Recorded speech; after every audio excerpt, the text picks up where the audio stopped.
All right, well, here's a few news articles I was interested in. You're going to see as we do the Velociraptor project, we're going to do ones where you capture network traffic from the Windows client. And when you do, it uses NetSH, a Windows utility, and it puts it in this ETW format. I think event tracing for Windows. And there's a utility to turn that into a PCAP NG that Wireshark can open, but there's also some kind of way to add that feature to Wireshark where it can open those directly.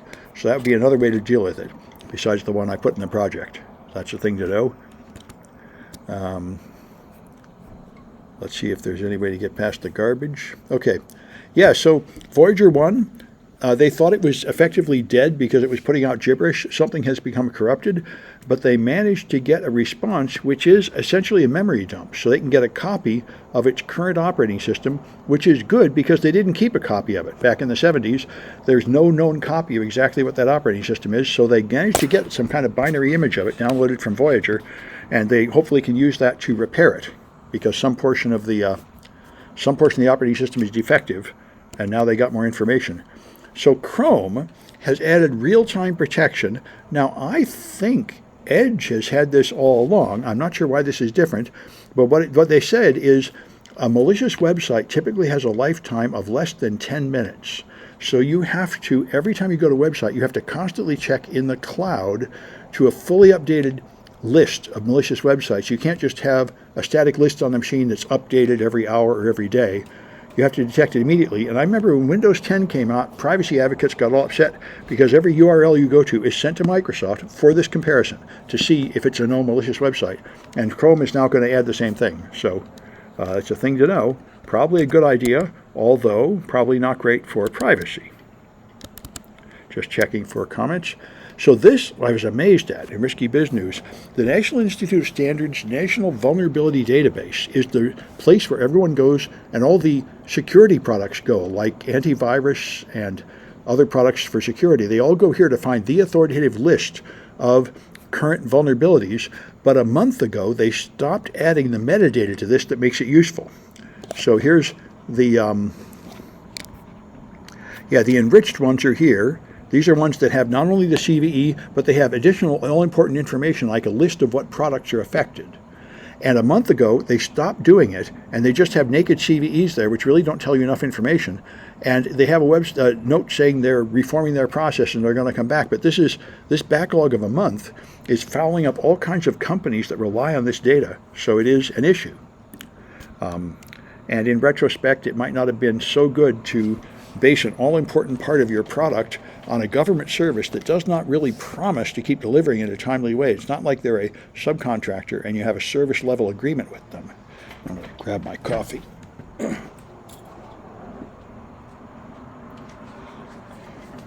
Anyway,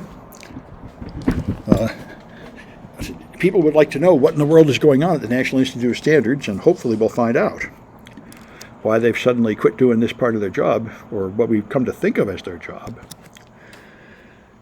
So Kashmir Hill, a very famous privacy reporter on the front page of the New York Times a few days ago, revealed that cars are taking data from your car and sending it up to insurance companies, to data brokers who then sell it to insurance companies who then raise your rate. They know where you're going, how fast you're driving, how much you're braking and stuff. So now the lawsuits have begun. This guy's suing over the sale of his data.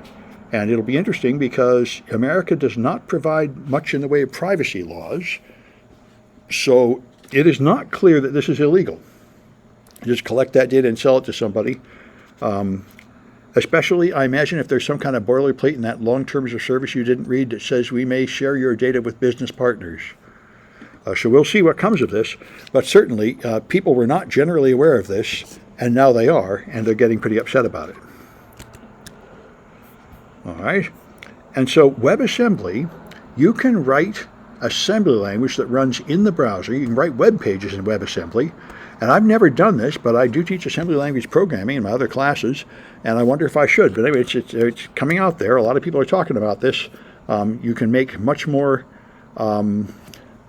precise calculations and much faster calculations and such. So it's in praise of using WebAssembly. You can take code written in any language like C, C++, or Rust, and you can compile it into WebAssembly, and then it can run in a browser. It sounds like the end result is very much like Java. So it's a thing to look into. It's interesting, and I bet there are interesting security vulnerabilities there too, so it might be worth exploring on that score too. All right. Let's see if there's any way to get rid of the garbage. I've been selected, yeah, but I've been selected to not have this garbage on top of my page, so I can't read it. All right, let's see if I can inspect and delete it here.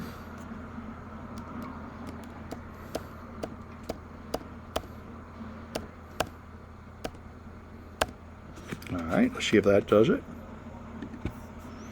Now it won't scroll. Anyway, there it goes. Well, it scrolled somewhat. Anyway, so there's a new treatment which consists of taking your immune cells and training them to attack the tumors and then putting them back in. And this has turned out to be quite effective in a clinical trial. So this, I think, is one of the powerful techniques that's coming up, is using your own immune system to fight cancer. And apparently this happens all the time. Apparently cells in your body are mutating into cancer cells all the time, but your normal immune system is killing them off. So this may be very promising to just somehow train your immune system to do a better job of killing off the ones that have been slipping through. And I was surprised by this. Neurological conditions are now the leading cause of ill health worldwide, but I observed they include migraines as a neurological condition, which I guess they are, but a lot of these are strokes and such. Anyway, it's interesting.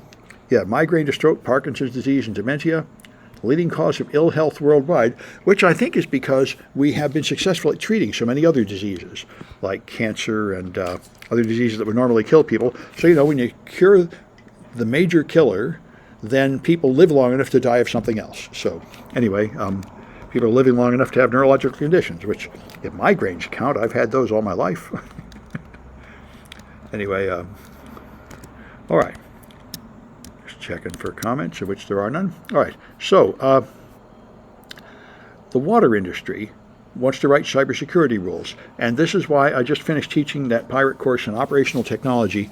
Protecting factories and industrial equipment running on so-called operational technology is now very, very hot. Now that the head of the FBI, I think, was talking to Congress and told them that the Chinese have hacked our power grid, and they've been in there for 5 years, and they could take it down anytime they wanted to.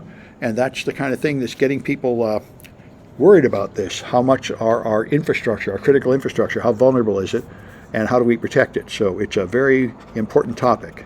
And I'm doing it for some consulting gigs, and that's why I wrote that course, to prepare for teaching a course there inside some of these critical infrastructure utilities. So we'll see how that goes. South Africa protested, saying that what Israel is doing in Gaza is genocide and they should be punished by the UN.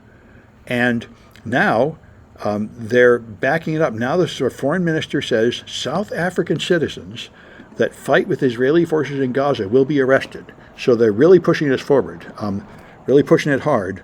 So we'll see how this goes. It's not who I would have thought of being a champion of human rights, South Africa, but apparently they are presenting themselves in that position, at least here. And here's another article about that new cancer treatment that might be less burdened by a paywall. Yeah, so they take living to repurpose your immune cells. And so this is glioblastoma, hard to treat cancer in the brain. And they reprogram your own immune cells to attack the tumors. All right. Well, I'm going to stop this. Oh, I should mention, by the way, that I'm going to teach lockpicking on Monday, this coming Monday. So come to Science 37 if you want to learn how to pick locks. All right, that's enough news.